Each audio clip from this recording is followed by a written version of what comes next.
The house was built in about 1935. My mom and dad came out and decided it was time to build a house. So they went out into the desert with a shovel and carefully gathered up the adobe in the washes and brought it up to the property and started building adobe bricks so that they could essentially build the Hayes Adobe, which is what this house is considered. I have a great picture of my mom leaning over a pile of these bricks drying, just hundreds of them stretched out here somewhere. It's a lot of work, but it's what it took to make the adobe house.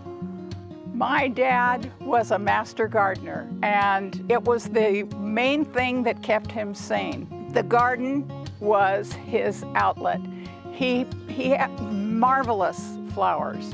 He actually got an award from Sunset Magazine for one of his early English gardens in the desert, unheard of. Because the water was desperately needed in every regard, he built a French drain outside of the bathroom so that the bathroom sink yields water, and because Daddy put in a French drain, the water went straight down, and that's taking care of this wonderful olive tree behind me. My mom and dad enjoyed a healthy, though moderate, happy hour. And so as the day progressed, the scotch or the whiskey or the beer was brought out, and they sat here under the tree and enjoyed the beauty of the desert.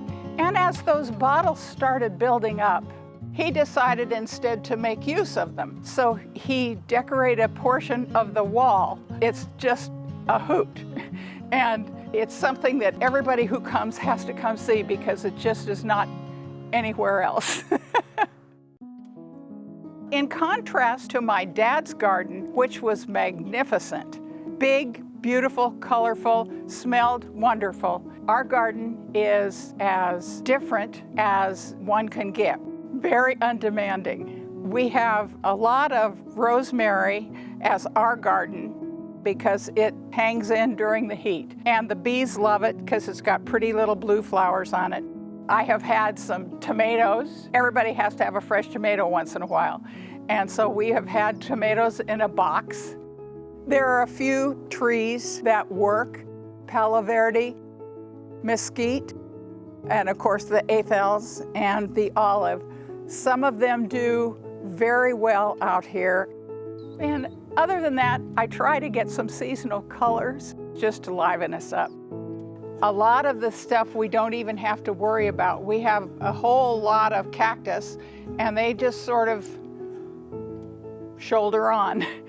We give them water once in a while, but not a great deal and not with regularity. We try to be as responsible water users as we can be, but as far as our gardening ability, it is extremely strict. I think in setting up a desert garden, one has to be aware of the extremities of weather and conditions in the desert. So if you want to succeed, it seems to me you have to get smart about what you're going to have and what you're going to stay away from.